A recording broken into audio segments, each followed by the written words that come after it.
I wanted to make a video, an ode to Wellington. I was actually considering going down to Wellington and making this somewhere in Wellington City. But I'll do it here at Muriwai, at Muriwai Beach. Because I have no plans to get down to Wellington anytime in the near future. But maybe at some point I'll do another video down in Wellington and park up somewhere in the middle of Wellington City. I'm down there at some point and make a video about this wondrous town. It's a big part of my existence and part of my life and my life experience for over 20 years. I got back to New Zealand in the end of 2002 and I moved to Wellington in 2003. Was it February, late January, early February 2003. I moved to Wellington to be with some of my friends that I met in Vancouver, including my neighbour in Vancouver, who I lived next door to for about a year and a half. And I told him I'd come and visit him in Wellington at some point when I left Vancouver. So I left Vancouver in 2002, went to the North Island, top of the North Island, went to Auckland actually, came to Auckland, took my sister's van, my friend Eryn, and him and I did 3 weeks of travelling, road tripping on the top of the North Island to get clean from our drug addictions that we both had to certain substances. And we got clean, and then we moved down to Wellington together, and then Eryn went down to the South Island to travel around the South Island and was going to stay in Wanaka for winter. And I got work on Lord of the Rings, Return of the King, and ended up working on that film for 120 days in Wellington. And that was formative for me as well, because that same month I got work on that movie, I moved into a place called The Factory on Priory Street, which is there's a bird up in the tree above me here. It's like a pigeon. Which is now a bunch of apartments, flash apartments in Victoria on Priory Street. But back in the day, when I moved into The Factory on Priory Street, there was about 35 of us, artists, choreographers, animators, producers for film, dancers, actors, musicians. It was amazing. It was like a big community hub of people living together. 35 of us, we all had our own rooms, one single wall of drywall between rooms, which is pretty funny, no insulation. We had paid $125 a week in 2003 to 2005 when I was there. I moved my room 4 times in that time, and I ended up getting the top floor, one of the biggest rooms in the entire building. My last year and a half I was up there, with an amazing room. Fuck, it was awesome. And right next to the lounge, kind of communal living area.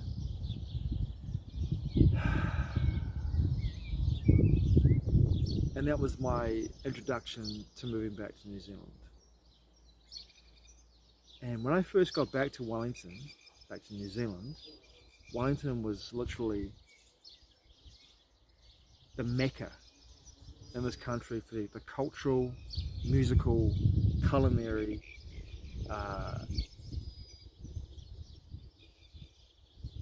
mecca of our country. It was going off.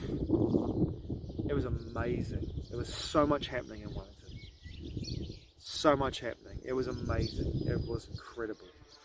And for the next 20 years, not really 20 years, let's say until about 2018, 2018 really, Wellington really kicked off. So from 2003 to 2019, for me, I saw the best of the best in that town.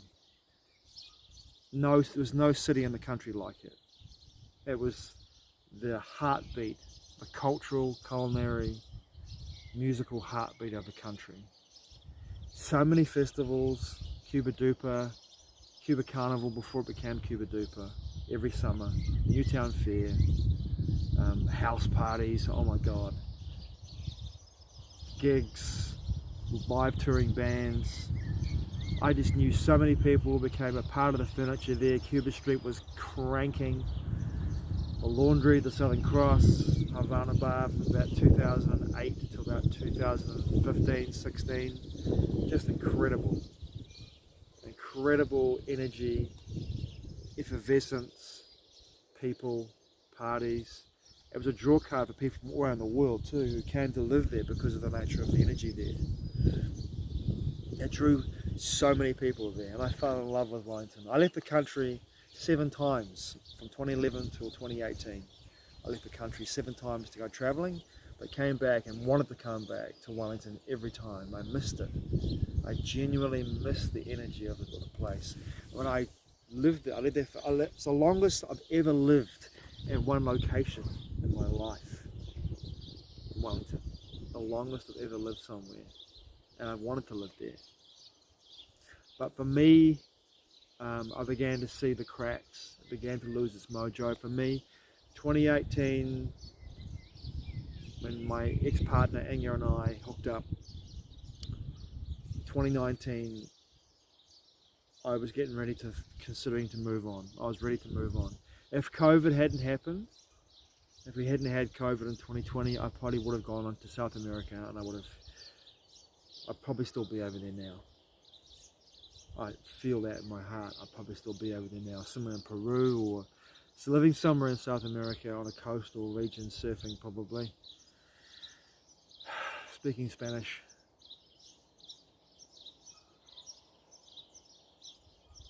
Living my best life. But Wellington was an amazing place to be for such a long time. I truly am so grateful for what Wellington brought into my life. Those years, the formative years for me, and living in Wellington. I was ready to leave Wellington in 2008. I'd been back in New Zealand for about 5 years. I'd saved up enough money to be able to go overseas again. I had a credit card that I got from my bank, $10,000. I was ready to go traveling. I was ready to go to South America. I was going to go to South America in 2001.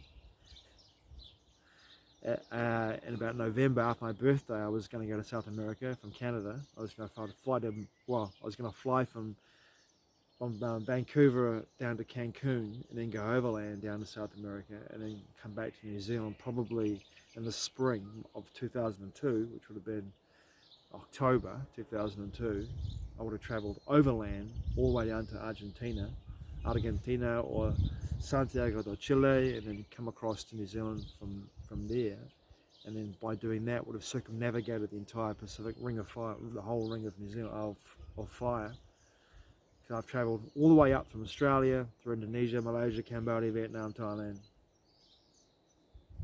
Laos, and then would have gone across to Canada and sort of circumnavigated. I would have circumnavigated Alaska, Russia, Japan, Philippines. I would have travelled through the country pretty much in that circle. And that was my intention, to come back here in 2002, in the spring of 2002. But in 2008, I'd been in Wellington for 5 years and had quite a life. In that 5 years, I'd lived quite a life, had an incredible bunch of experiences, and was ready for something new. I was ready to go and go travelling again. So many wonderful experiences, so many beautiful lovers, so many amazing connections, some real tough times, of course, some really heartbreaking connections and relationships that fell to pieces. And also in 2003, my closest friends from Vancouver and I had a falling out over something I had no control over. I was accused of something I didn't do. I didn't steal anything from anybody, but my friends, my closest allies in Vancouver, but 2 or 3 accused me of something I didn't do, which fucking ripped my heart out. I was going to go back to Vancouver after being in New Zealand for 6 months, but when getting work on Lord of the Rings, Return of the King, it kind of solidified, and moving into the factory on Priory Street connected me to the city, the people there, and I felt like I wanted to stay.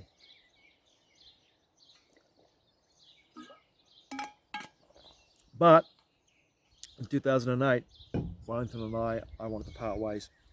I went to the travel agency in Kilbooney, talked to one of my friends who was a travel agent there, and was booking my entire itinerary to go to South America from Wellington, or from Auckland to Santiago de Chile. And of course, I had a prompt, I had a Clairaudience prompt. No, you must write, she said. And that was from Source. And I spent the next 14 years writing 14 books. 12 years? Hang on. 2008 to 2016. 12 years. I can't count. 8 years. No, 2020. So that's what my last book I wrote was in 2020. So, fucking hell. Yep, 12 years. 12 years, 12 books. For Oho Ake, creating a publishing company. Employing 5 people to work for me. A cover illustrator, a proofreader, an editor, a videographer, a website designer. Yeah. And some big intuitive pings for that as well, to stay and do that. And that was a big part of my life too, how formative those years were from 2008 to 2020. But I was ready to leave. I was ready to go, but I was trapped in my own country. And in 2022, by then I wanted to leave. I was ready to go. Ready to leave Wellington. By 2021 I wanted to leave. I couldn't go anywhere really. No vaccine passport, couldn't leave the country. Wasn't working much because I was mandated out of a job, but I had some savings. 2022, lived off those savings. 2023, my friend Simon got me some work in Wellington with him, on a job in Karori for a doctor from NZDSOS. And I started to rebuild my finances. 2024, I was ready to go. My plane ticket that I didn't use in 2020, I had 4 years to use it, and I didn't use it last year. And this next year coming up, 2026, my intention is to use it and go overseas. But I left Wellington last year, and I was ready to leave. I was ready to leave. The beginning of March last year, or February actually, I moved out of my place. Moved up to Auckland, and my best friend told me that he had cancer and invited me back down to Wanaka and I to live with him at his parents' place. Well, I painted his house, interior of his house, while I lived there, and was part of his full-time care team for about 4 months. We lived together, and then I knew that my intention was to work in the South Island for 3 months, the end of last year, not go back to Wellington ever again to live, and then work in the South Island for 3 months, come back to Auckland, work up here. That's my intention as well, to find work up here and work up here till May, and then go back to Australia in May 2025. But I'm still here. I made different choices, but next year I'm ready to go. But this video is about Wellington. Wellington, you filled my heart with such amazing experiences, and some of the most heartbreaking experiences in my entire existence. The highs definitely outweighed the lows. So many wonderful experiences, so many incredible people I met down there that I love and adore. My God, 2017 was the best party year of my life. It was the biggest year of shadow work for me in my life as well. I did so much shadow work in 2017. I wanted to come back to that city 7 times while going overseas, thinking that my life, my destiny, my path aligned more with Australia. In 2013 I moved back to Perth to have a look at Perth, where I lived for almost a year and a half. And getting back there, I realised it wasn't the town that it was when I left it in 1999. I didn't want to live there anymore. I wanted to live in Wellington. I came back, and I did the same thing 6 more times in 6 other parts of the world, most of them in the Pacific Islands. But I wanted to live in Wellington. But yeah, like all good things, they must pass, and the life of Wellington began to get choked out. I could see the light dimming in 2018, 2019, it was already dimming. 2020, it was choked out.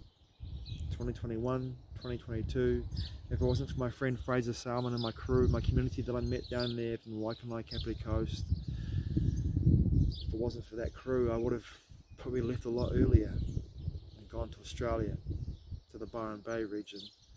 But it kept me there. They kept me there because they were my heart and soul. I found a whole new lease of life living there at that time. But Wellington, thank you for the most amazing years of my New Zealand life. 2003 to, I will say, 2024, 2023, you filled my heart and you filled my wairua, my spirit, with your joy, with your highs and lows, with the incredible tapestry of people, experiences, artistic, musical, festival, house parties, people, mystical experiences. Truly, truly special.